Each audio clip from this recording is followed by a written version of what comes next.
Di sisi lain, dalam rangka mempertahankan ini, kita harus memotret seperti program biodiesel.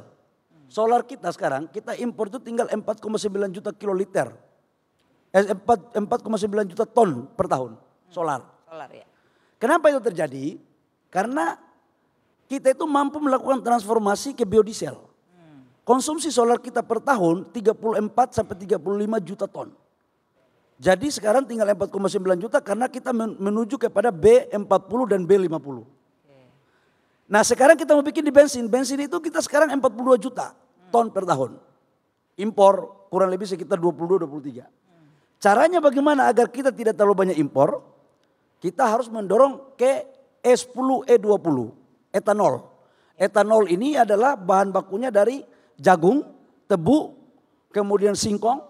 Dan ini tidak hanya sekedar untuk mempertahankan energi kita, tapi juga menciptakan lapangan pekerjaan dan pertumbuhan ekonomi di daerah-daerah. Jadi ada instrumen pertumbuhan yang bisa kita lakukan. Jadi sangat tidak benar kalau ada diskusi-diskusi oleh berbagai kelompok yang mengatakan bahwa etanol ini adalah barang yang gak bagus. Oh India sudah pakai E30, Amerika sudah pakai E20, Thailand sudah E20. Bahkan di beberapa negara di Amerika itu sudah E85. Jadi kita itu jangan apa ya, ya selalu berpikir sesuatu yang seolah-olah ada sesuatu gitu. Dan yang kedua jangan swasta memaksakan kehendak gitu loh. Apalagi SPBU ini kan gitu. Jangan dikirain kita nggak paham seperti orang Papua bilang, adek kau baru mau tulis kakak sudah baca. Itu. Nah ini untuk menyangkut dengan energi. Nah problem kita adalah LPG. LPG kita itu konsumsinya 8,5 juta ton per tahun. Produksi kita itu hanya 1,3. Kita impor 7,2. Kenapa ini kita impor? Karena memang kita mempunyai gas yang banyak. Tetapi gas kita itu speknya C1, C2. Yang itu tidak bisa dijadikan bahan baku untuk LPG. Maka kemudian kita dorong untuk C3, C4-nya kita bangun. Dan kita dorong juga untuk hilirisasi batu bara, DME. Nah ini untuk menyangkut dengan urusan LPG. Sekarang bagaimana energi baru terbarukan? Bapak Ibu semua, energi baru terbarukan ini sesuatu awalnya sih menurut saya butuh didiskusikan. Karena cost-nya tinggi Mbak. Kita ini jangan terlalu asik menari di gendang orang. Energi baru terbarukan ini kan ide dari Paris Agreement dari negara-negara G7. Mendorong untuk menurunkan emisi. Tapi apa yang terjadi hari ini beberapa negara yang menginisiasi itu keluar. Karena memang butuh cost yang tinggi. Tapi kita Indonesia kan sudah terlanjur komit. Orang Indonesia ini terlalu baik. Kalau sudah sekali komit gitu.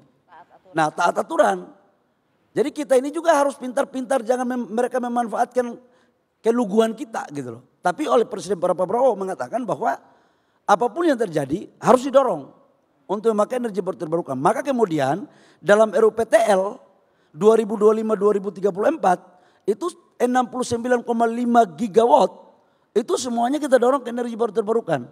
Baik matahari, kemudian air, angin, geothermal, termasuk waste to energy. Nanti Pak Ketua Satgas yang akan ngomong gitu kan.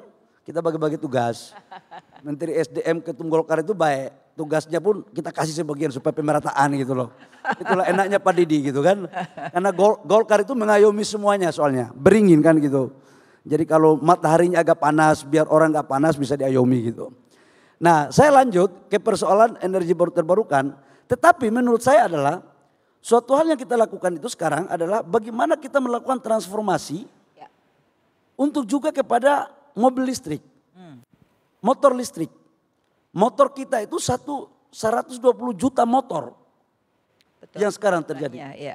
Dan tidak ada cara lain menurut saya selain kita meningkatkan lifting, kita mendorong energi baru terbarukan, kemudian juga kita akan berbicara tentang mobil listrik. Nah khusus untuk menyangkut dengan hilirisasi, karena kebetulan saya Satgas hilirisasi, saya mau jelaskan dulu.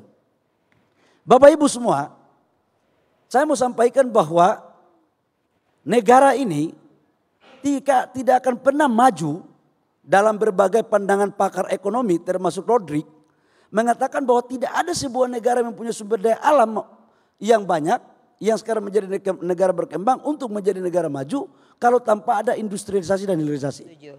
Kalau tidak, kita menjadi negara kutukan sumber daya alam. Saya mau ceritakan sedikit, ini para ekonom ini. Ini asal musabab hilirisasi. Kalau tadi mungkin dari Kementerian Investasi menjelaskan, itu melanjutkan apa yang kami buat dengan Pak Didi dulu. Bapak Ibu semua, kalau kita melihat, kita mengambil contoh ekspor nikel.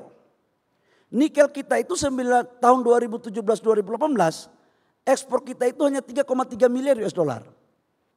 Kita menyetop ekspor ore nikel, banyak persoalan waktu itu saya jadi Menteri Investasi Kepala BKPM, bukan Menteri SDM waktu itu. Saya diminta untuk menyetop itu. Oh, saya dihajar oleh teman-teman saya. Waktu saya menyetop itu, ada sekitar 500 ton ore nikel perusahaan saya dulu waktu saya jadi pengusaha, itu di GT. Yang itu profitnya cukup bagus lah kira-kira begitu. Tapi kalau itu sudah jadi pejabat ya kepentingan pribadi jangan kita bawa gitu kan. Apa yang terjadi 2023-2024 begitu kita membangun hilirisasi itu ekspor kita sudah mencapai 34 miliar US dollar. Namun Bu, satu hal, hilirisasi ini dalam pandangan saya waktu itu adalah belum adil. Belum adil. Masalahnya di mana Pak? Karena hilirisasi yang kita bangun bukan by design. Tiba saat tiba akal. Ya. Tidak disiapkan. Tidak dipersiapkan dengan baik. Di mana tidak adilnya? Pertama, di Cina, di Korea, di Jepang, orang membangun hilirisasi itu ada keterlibatan negara. Ada institusinya yang langsung cantolan. Kayak di China itu langsung di bawah PM. Betul. Di Korea itu di bawah Menteri Bappenasnya. Di Indonesia nggak jelas. Makanya kita membuat badan. Saya pernah dikritik oleh Pak Faisal Basri almarhum. Sama Pak JK. Pak sekarang namanya kan hilirisasi dan investasi dan hilirisasi kan. Sekarang BKPM kan sudah seperti itu ya. Betul. Nah sebentar Pak, kan Bapak bicara tentang energi nih. Saya tuh menariknya gini, hilirisasi itu seringkali kalau kita lihat ada beberapa sektor sedang punya problem dengan energi Pak. Terutama gas alam misalnya gitu. Nah ini sejauh mana sebenarnya hilirisasi ini didukung dengan sumber energi yang besar ini Pak. Ini juga akan menjadi daya saingnya akan menjadi masalah Pak. Betul. Kalau kita bicara hilirisasi, tidak hanya bicara tentang bagaimana meningkatkan nilai tambah terhadap bahan baku. Betul. Tapi juga ada instrumen pendukung, termasuk dalamnya adalah energi. Sekarang kita mendesain neraca komoditas kita. Untuk gas 2027 itu kita akan surplus. 2025-2026 betul kita punya gas banyak, tapi kita sudah marketnya sudah diteken 30% untuk ekspor. Nah waktu POD, orang pengelola minyak sumur-sumur ini nggak mungkin dia akan melakukan produksi kalau marketnya tidak ada. Itu kelemahan kita juga. Tetapi dengan adanya sekarang kita membuat neraca komoditas kita, kita seluruh kayak Eni itu kurang lebih sekitar 1000 mm. Kemudian Mubadala tahap pertama ini sekitar 300 mm.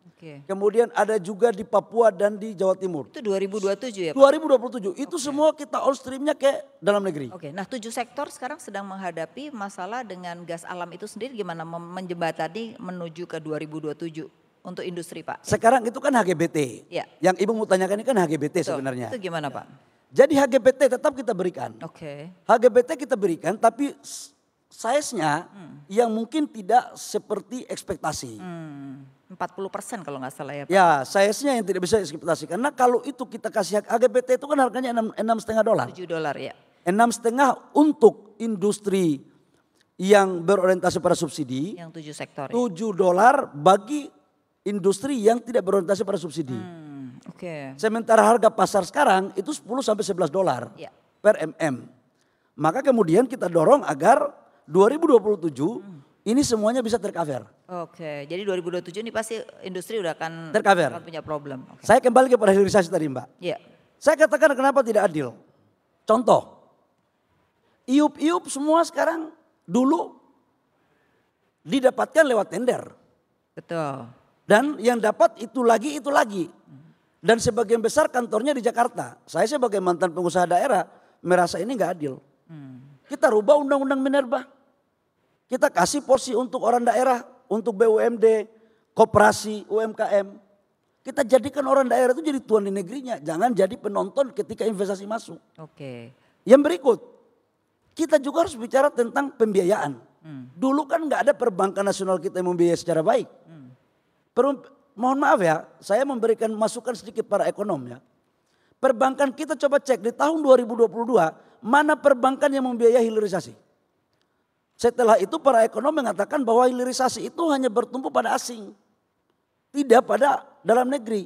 Yang boh gimana yang biayai kreditnya di luar. Maka kemudian saya katakan bahwa harus ada lembaga pembiayaan. Supaya nilai tambahnya semuanya dalam negeri. Alhamdulillah Pak Presiden Prabowo mempunyai komitmen untuk membangun Danantara. Dan sekarang semuanya dibiayai oleh Danantara. Sekarang kita dari Satgas Hilirisasi sudah mengajukan 18 proyek yang dipimpin oleh Prof. Erani. Dengan total nilai investasi hampir 300 triliun. Danantara yang akan membiayai ya? Danantara. Ya. Supaya apa? Nilai tambahnya semua dalam negeri. Oke. Jadi itu udah mulai berjalan yang udah mulai jalan. Pra FS-nya udah, sekarang FS udah putus di atas, sekarang tinggal eksekusi. Dan 75% dari situ dari sektor SDM. Baik. Nah, yang berikut lagi menurut saya, hilirisasi ini sebagai trigger pertumbuhan ekonomi. Tetapi harus dikelola dengan baik. Harus berkelanjutan, harus ada lingkungan yang memadai. Baik. Nah itulah kemudian ke depan hal-hal ini yang menjadi fokus kita di ESDM. Untuk satu sisi mempertahankan kedaulatan energi. Tapi hilirisasi di sektor mineral batu bara dan oil and gas juga merupakan bagian terpenting untuk membuat ketahanan energi dan substitusi terhadap impor yang selama ini kita dapatkan.